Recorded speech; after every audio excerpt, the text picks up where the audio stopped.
Welcome to Healthy, Sexy Nutrition with me, Michelle Fox, culinary nutritionist, health coach, and your host for this podcast. I teach busy professionals how to get more nutrition in their bodies and how to have more fun in their home kitchens. If you struggle with consistency, or sometimes forget to make your needs a priority, or you avoid planning your meals, you, my friend, are in the right place.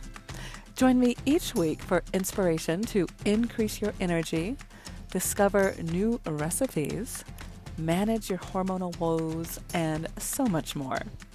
You are a busy professional, but that does not mean your nutrition should suffer.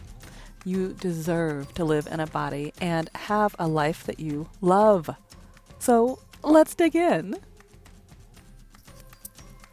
I hope you can hear the smile in my voice. I am speaking with my friend, Anna Bueno.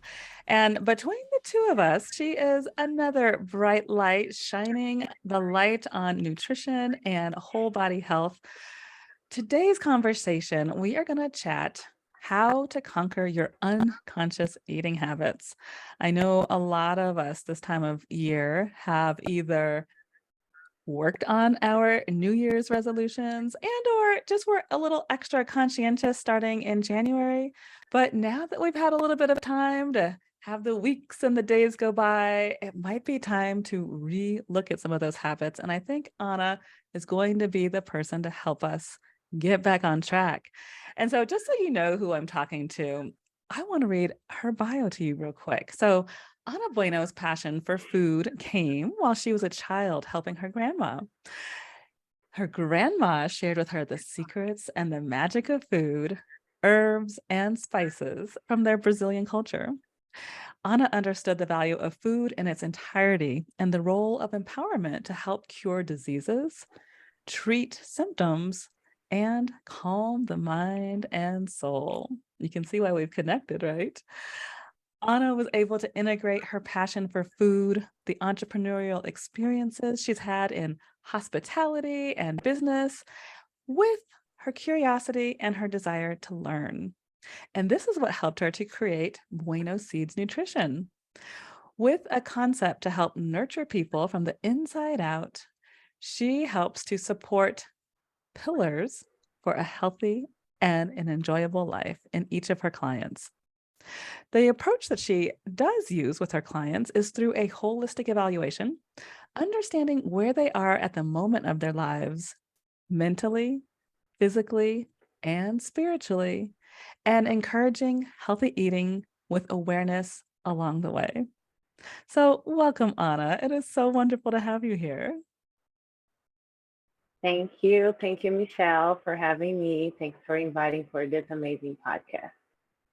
Absolutely. And so, as you and I have spoken offline, we sure do have so much in common. It's going to be interesting to see if we can keep this conversation in under 30 minutes, but I think we're up for the challenge. How about you?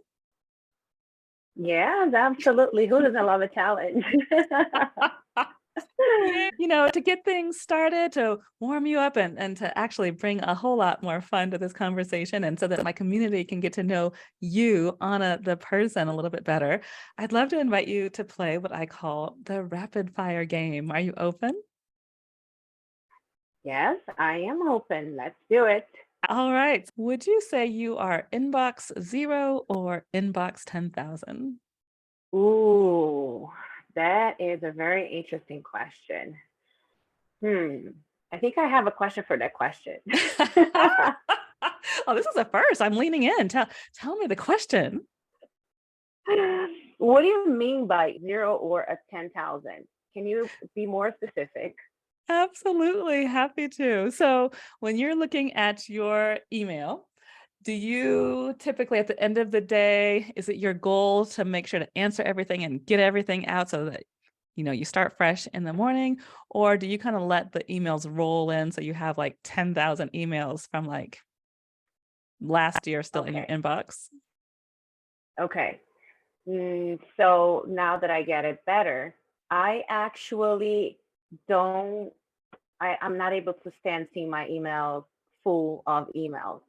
So I clean usually everything that I know that it's not important, and I leave unread the ones that are important, and I don't have the time to reply right away in order to reply them with the attention they deserve.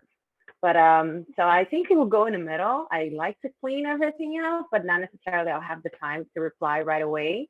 So I separate them in order for me to pay the attention it deserves and reply properly.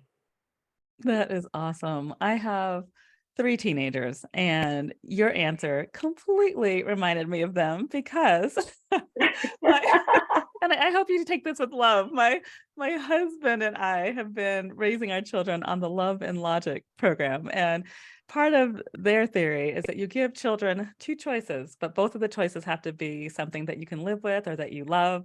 So, "Hey, Angel," that's my daughter's name. "Hey, Angel, do you want option A or do you want option B?"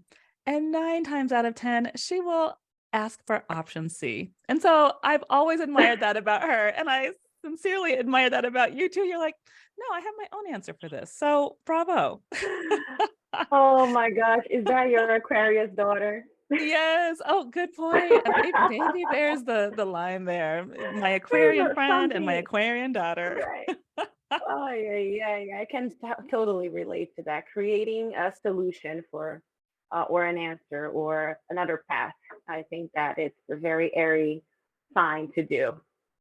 That's one of your superpowers. I admire it. Okay, now this one, I'm giving you 3 options. Okay.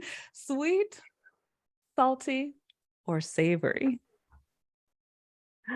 Ooh, savory. All right. Do you have a favorite movie of all time? Lately, I have been really a fan of rewatching. It can sound a little crazy, but The Matrix. That doesn't sound crazy at all. No, okay. So that is my favorite movie of the moment. Okay. And then last but not least, and we kind of alluded to it in your bio, but would you be willing to share with us one of your favorite childhood memories in the kitchen? Yes, coffee time in the morning and making beans. My grandpa used to make the best beans, and my grandma used to make the best coffee. So every time I smell coffee, it brings me right there at my youth and my grandma and grandpa's house.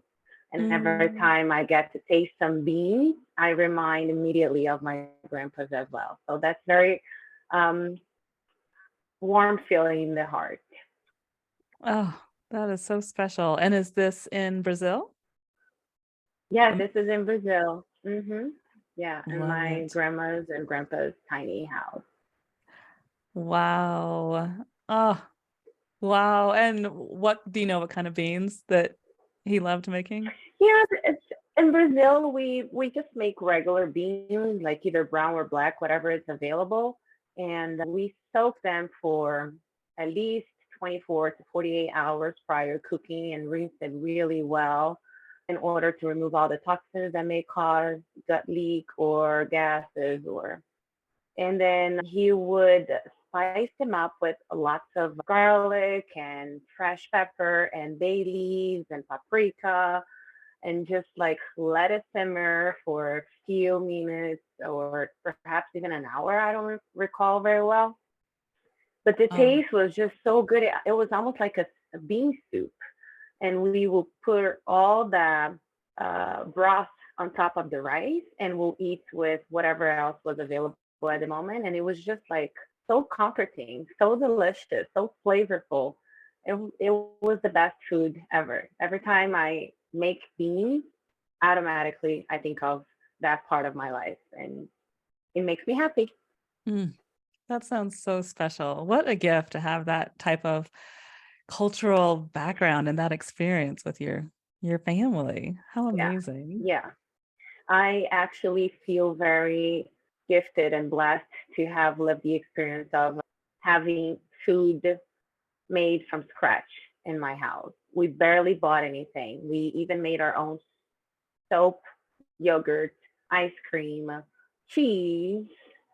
So everything, even our flour was made from scratch. Our coffee beans was grabbed and roasted and grounded, and everything was from scratch. So today, when I see so much of industrialized food, I really believe that I was blessed to have lived this very from scratch food lifestyle.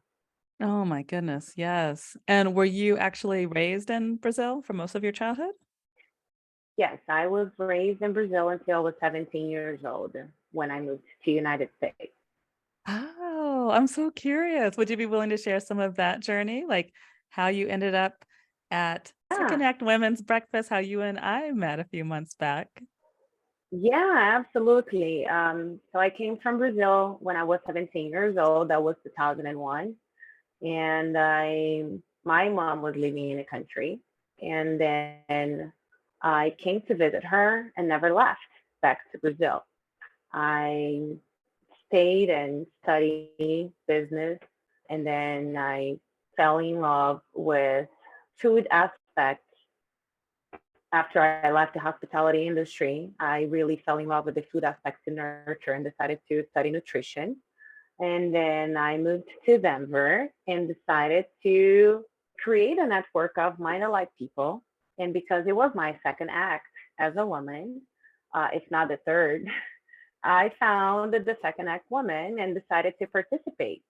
Even though I necessarily did not have all what it takes to participate, especially the age approach that they offer, they welcomed me with warm hearts. And, I've been there for maybe 4 times and I met you, which was amazing because I have not met anyone into the same industry with the same passion about food that you do have it as well.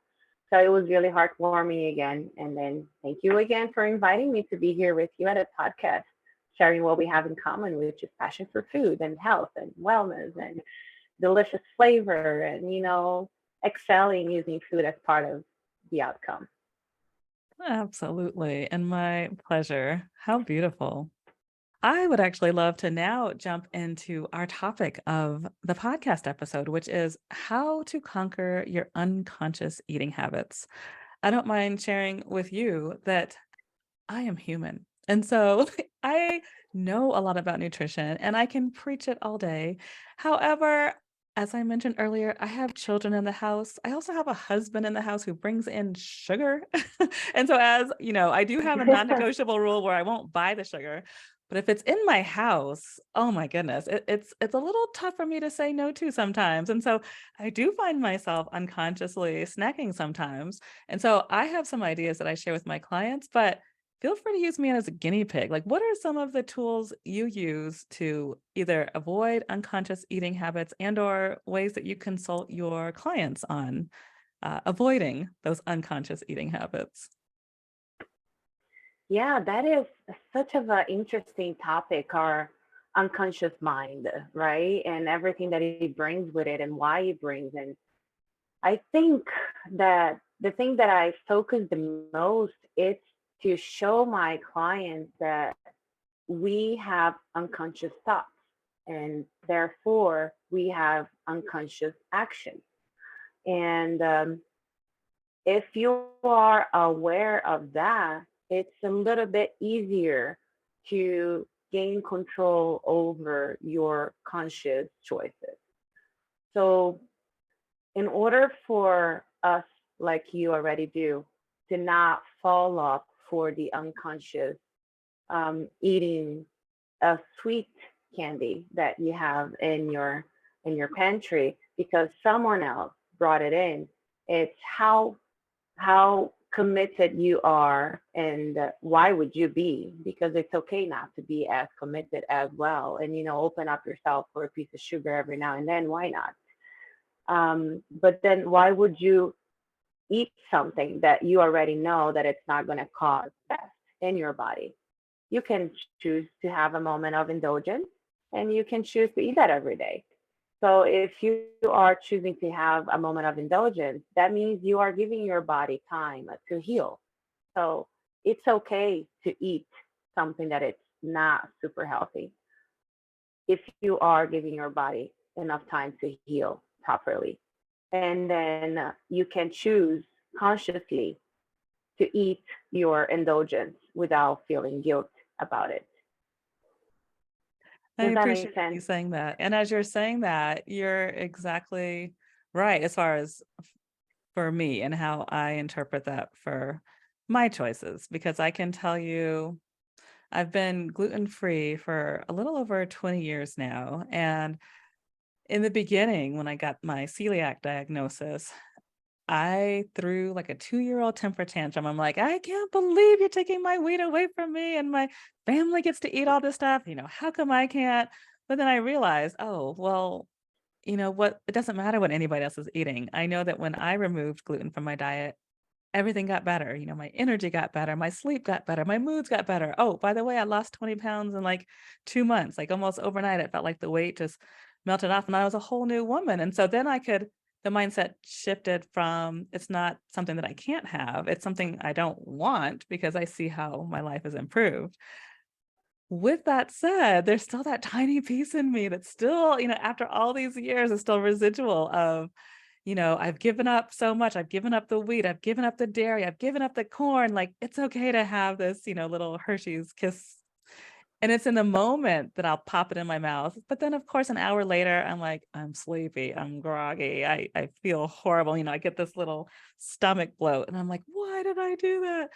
And so I guess I share all that to say I understand that there's work for me to do with my mindset as far as looking at more of what can I have to bring energy and vibrancy to my body versus me looking at, oh, I can't have the chocolate, even though everybody else in my family is eating that chocolate. I don't know. Yeah, Do you see it yeah. similarly? It's absolutely like at times I ask myself, isn't that a point of perception? Because you can look into a glass, right? And you can look at it and interpret it that the glass is like half full or half empty. So it's literally like, how do you want to look into the indulgence moment or on the unconscious choices of food? You can diagnose, like you did in yourself, that you believe that you could be doing better, but you also know that at that moment you wanted to do it. You wanted to have that piece of chocolate. And, if it makes you happy, you cannot be that bad, right? It's how far you're making, it's how far you're making choices with food that it's affecting your health in the long term. It's different from eating a Hershey's bar every single day or twice a day for 30 plus years of your life and then having to deal with the consequence of that unconscious habit for the entire period of life you had with choosing the wrong item into your eating habits. I so appreciate you saying that. I had a friend on the podcast a few weeks ago, and she asked me to look at my 97-year-old Michelle and ask, what does 97-year-old Michelle want that 50-year-old Michelle now could be doing to get her into that body? And I told her, I want the vibrancy, I want choice, I want freedom to move my body, to do things in the world, to continue my work, at 97 years old. And she said, well, let that be your guide as you're making these, daily choices. And so that's to your point. Let's look at what the long-term effects are. So maybe a little bit is fine, everything in moderation, but maybe a lot of it, maybe not so much. Yeah, yeah, for sure. Your friend is absolutely right. It's like, what are we doing for our future self in order for us to have everything that we want? All the movements, all, the vitality, the joy of being free to move as you wish without pain or taking like tons of medication. And food is a big portion of this lifestyle that we desire to have in the future. Oh my goodness. Yes. Food is medicine. I cannot preach that enough. It Oh, sounds yeah. like you and I see that very similarly. Yeah, yeah, absolutely. And that's what connected us. Yes. Yes, ma'am. All right. And so just to kind of dial in deeper. So for people who might be listening and they're like, well, easy for you, Anna, easy for you, Michelle. You've studied this stuff, you know what to eat. But the day to day, how do I avoid driving home from work, being tired and not stopping at McDonald's versus driving home from work, being tired, but still coming home and making dinner? Like, do you have any tools or ideas that maybe it's either mindset and or maybe around habit stacking that could help? Absolutely. So There's a few things. First, it's understanding that that could happen to you and having a conscientious attached to I might be hungry on my way home and I might just indulge myself with stopping at McDonald's or any other fast food service around and not having the best of the food inside of my body. So then knowing that there is a possibility of that happening, you can choose to bring a snack with you, let's say an apple or a banana or a few nuts or um, cereal bar with no processed sugar and eat that if you're really starving because you didn't have time for lunch on your way home. So then you have enough time to be home and cook something else that will be healthier or eat something else that is already pre-cooked that'll be a healthier version of what you could be eating. And the second point is that determination. If you are really determined to achieve the results that you desired and you are fully committed to who you want to be at 97 or who you want to be in the future, that feels actually good to stay your ground and stand up for yourself and just, like I'm the controller of my body and I'm just going to wait because I can until I'm home and do what is best for my future self and have that exercise in your subconscious mind at a point that you can just act upon it without even have to think of it and just create a new habit. I would say for me, one of actually two of my lifesavers, both are snacks in my purse as I'm pointing across the room. You mentioned the bars. There's only one bar that I have found so far. It's a company called Resist, and they're anti-inflammatory, gluten-free, dairy-free, sugar-free. They make an amazing product. So I'll put their information in the show notes, but that has been a lifesaver for me. Like if I have lunch early in the day and I'm running errands or dropping my daughter off at school, if I'm starting to feel hungry, I definitely grab a bar so that nobody gets their head bitten off, 1.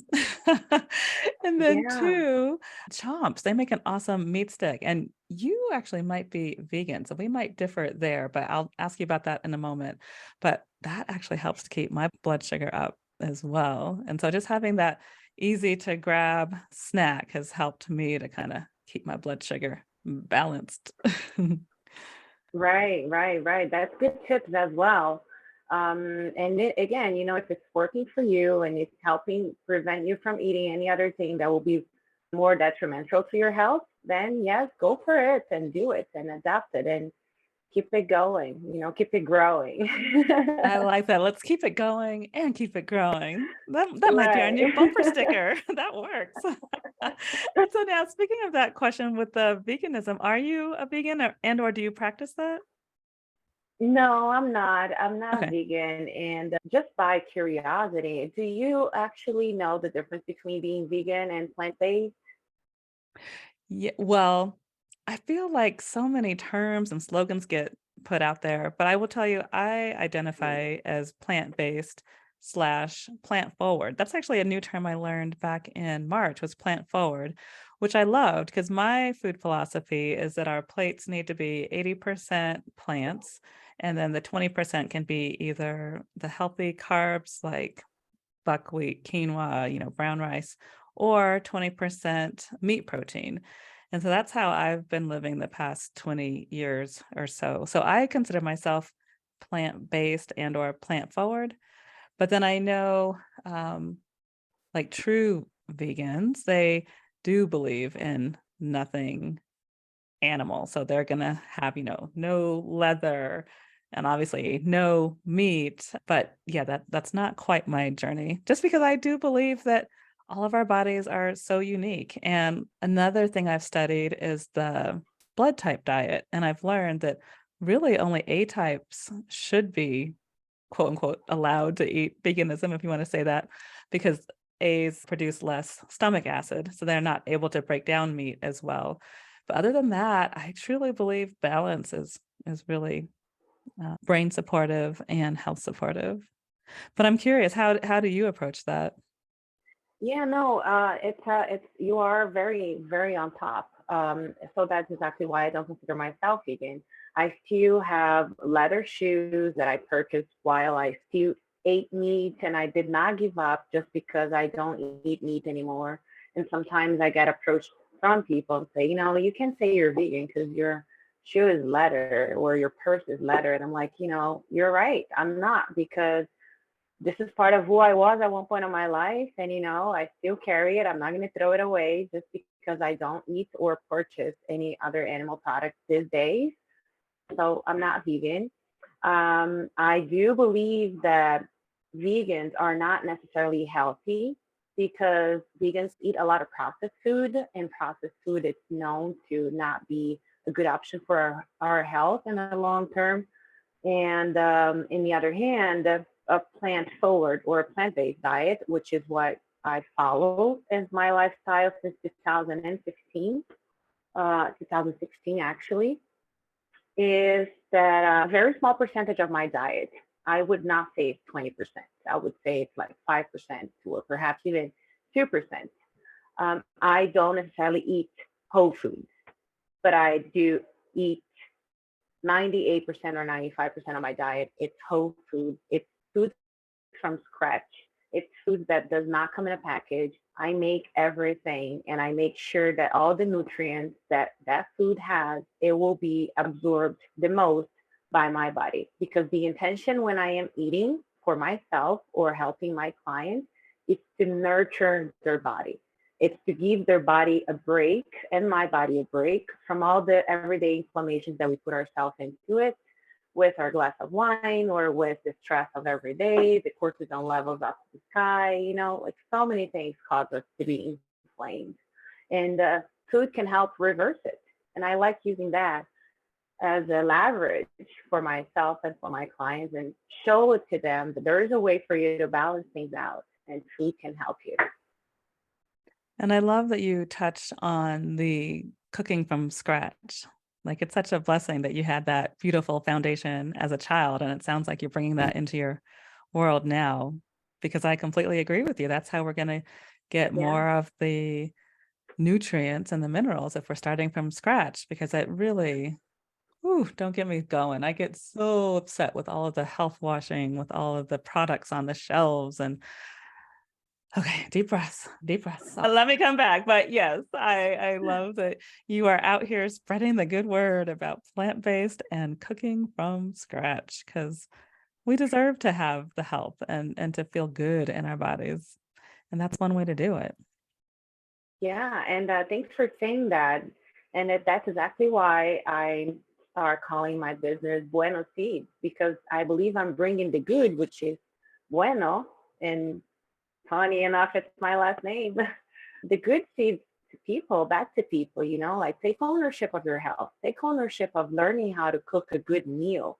That's actually so empowering as a human experience in this life, to be able to cook your food and share the nutrition properties with your loved ones. And that moment, like of everyone enjoying that moment of eating and nurturing and talking and relating and connecting. I think that's something that we're losing with the fast food and fast life and fast paced scenario that we're living in. And that caused a major disconnection in between us and the planet in so many levels that it really makes me think. And I think that's one of the reasons that why lately The Matrix is one of my favorite movies, to Say be honest with more, you, just for like just people thinking that about it. Yeah. maybe don't follow the matrix. Say more about that. I'm so curious. Yeah. Yeah. It's a way to see the unconscious mind and how we are trapped into a system that we did not necessarily design, but we are so attached and entangled on it that we are not even aware of it. It's like saying to a fish, you're swimming in the water. The fish will look at you like, what water? So it's The Matrix. It's being something that I watched when it launched so many years ago. But lately, I'm like, okay, I need to watch this again. I need to watch it again. So I correlated with the food because I really do think that eating not super healthy and all the fast food scenarios and the packaged food, it's something that disconnects us from the planet, from our loved ones, from ourselves. And I believe that reconnection is really important for the future of our species in general as human race. Amen. And for my friends who have multiple people in their homes, I will tell you, my community is typically women between 45 and 55. And a lot of my community have either children and or a partner who they're taking care of, and often what I lovingly call as the excuse for not taking care of their health is, well, I have to take care of, this person, and I have, you know, the children's activities on top of my work, and I'm just too tired. I don't have time to cook. And I often want to just scream sometimes to be like, well, it's not about Yeah. making, or it's not about having the time. It's about making the time. It's about looking at the priority, right? Because if you're cooking that nutritious food, especially if you cook dinner, just, as one tool I suggest is cook maybe 2 to 3 times a week, but maybe cook a lot, so then you have all these beautiful, healthy leftovers that you can eat for lunch and maybe eat for dinner, a night or 2 down the road. But that way, you'll know exactly the foods that you're putting in your body versus the fast food and or, like you're saying, the packaged food. So, yes, we are absolutely on the same page there. Absolutely agreed with you. And one thing that I say to my clients, you might agree with me on that, it's prep yourself for success. If you prep your food in big quantities, and one of the good tips that I like to share is when you cook your food, let's say you're cooking a pot of wild rice, cook it a large pot of wild rice and freeze it into small portions, like for 1 or 2 meals. And then instead of eating wild rice until it's done, you can just like take wild rice tonight, which is Tuesday, and then perhaps you're gonna have a risotto wild rice next week on Thursday because you already have it pre-cooked. So if you do that with like all the things that are the base of your nutrition choices, then your life is so much easier when it comes to cooking. You still have the best quality food. Everything was already pre-made and packaged. You just have to unfreeze it and be creative with spices. That's all it takes. And if you're not determined to do that for your health, for your longevity, and for your joyful life and in your future, then who will do that for you? It's Mm. really like, how much do you want it? You really have to want it more than you're skeptical or you're afraid of, or whatever is the reason that you're not doing it. You have to come and do it for yourself. Love yourself at that level to do it for yourself and That is extend to so the others, beautiful. because once you're doing for yourself, you automatically you're going to give it to the others the best what you are already giving to yourself. Yes, and I'm saying that is so beautiful because I do think that some of us that could be that unconscious mindset of somebody else can do it or somebody else can take care of me. But I absolutely love what you're saying. Nobody's going to save us. Like we are the only ones. I mean, even me, the example I Mhm. used of having, the chocolate at the top of the call and me knowing what I know about what's gone into that food. It's like I am the only one that can make that choice of what to put in my body, how to meal plan, and how to prepare ahead. So thank you for that reminder. What I want to ask you about, because as I'm looking over here at this beautiful website, is Bueno cheese. This is another piece of your business, right? Yes, yes, Bueno cheese was born when I gave up dairy. And Okay. at that time, I've learned how to make cheeses out of something else that wasn't milk. And I was like, this is genius. This is amazing. I've made milk back in Brazil with my mom, and I knew the process of how to make cheese.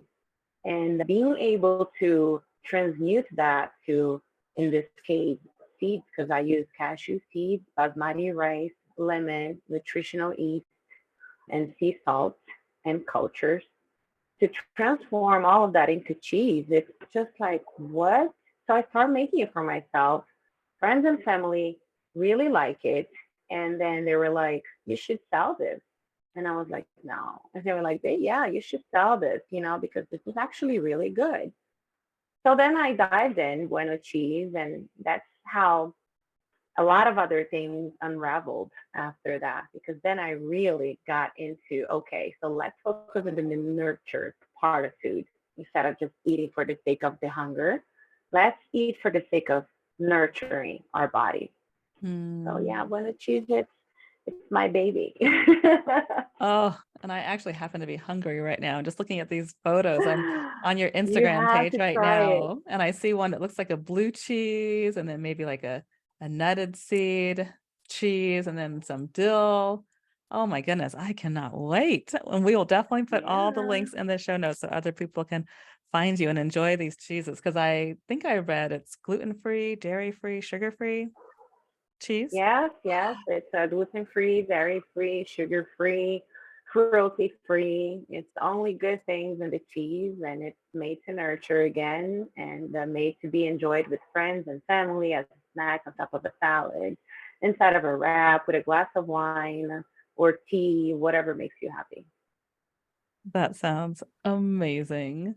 And so now, besides the website and the Instagram, are you working with people right now? Do you have any programs that you want to talk about?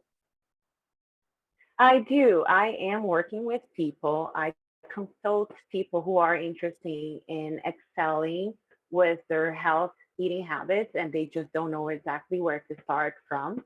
So we do something that it's a anti-inflammatory nutrition. So we understand together at an evaluation, usually in person or online, what is the stage that you are in your life and why do you want to go to the next phase of your life with the help of food. Some people come because they want to lose weight. Others come because they have celiac disease or they do have high cholesterol levels, don't know exactly what to do with it. Or they do have skin problems or they just feel fatigue.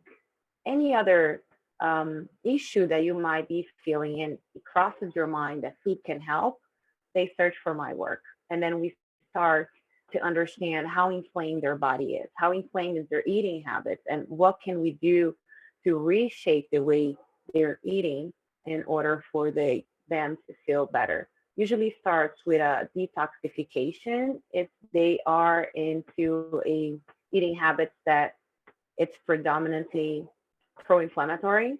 And then after that, after we remove all the dirt water from the glass, we are able to bring in the new food, the things that will actually nurture their body, the things that will make them feel better and feel lighter and have their bowel movement back and have a full night of sleep and, like be in balance again. And once that's up to the table, then we start nurturing. And after 60 to 90 days of program, they are already able to do better and conscientious decisions with what am I going to bring to my body at this moment? Is it going to feed that healthy version of me that I want to have when I'm 97? Or it's actually going to feed a non so healthier version of me? How much of that I'm going to bring into my lifestyle? So we work with a lot of conscientious decisions. It's really like being aware of the choices you're making and how much of that choice, that nurture, you're going to make for yourself. Because if you don't, no one else will. Bravo, bravo. Well, what a gift you are bringing to the world. Thank you, Ana Bueno. Where can my Thank community you. find you? So my website is w.buenoseeds.com. I am on Instagram with Bueno Seeds Nutrition. And for the cheese, you can find Bueno Cheese on Instagram as well. So just so you know, Bueno Cheese is spelled with Z instead of S because cheese with Z, it's known into the non-dairy world as a way to recognize if a cheese is made out of dairy or not. So usually vegans and plant-based, they say cheese with a Z instead of S. Fantastic. Well, I will definitely put all of this goodness in our show notes so people can come find you and buy and taste your delicious cheese. You have my word. I will be buying some delicious cheese before the next holiday pops Yay. up. So thank you, Anna, for joining us. It truly has been a pleasure. Thank you very much, Michelle. I really appreciate you and all you're doing.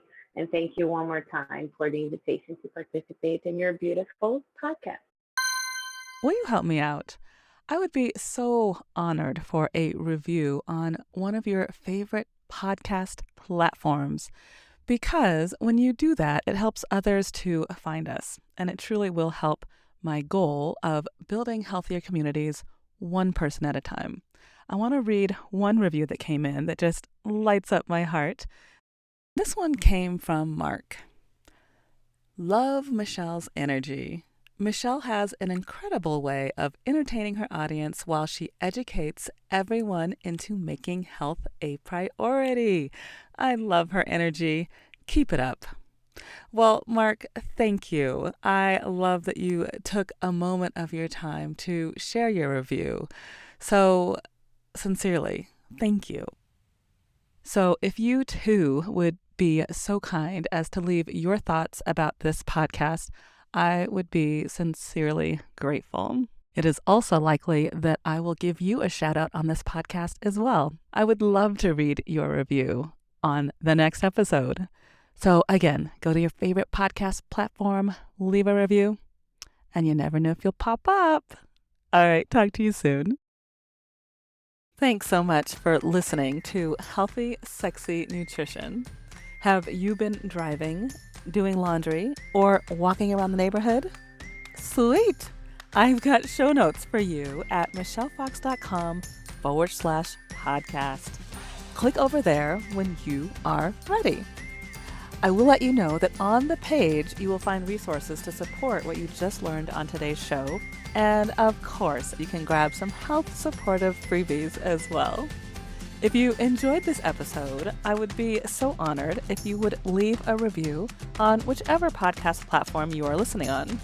It will help me with my mission to build healthier communities, one person at a time. Big love from your favorite culinary nutritionist and health coach. And until next week, keep showing up for yourself and know that you and your health matter.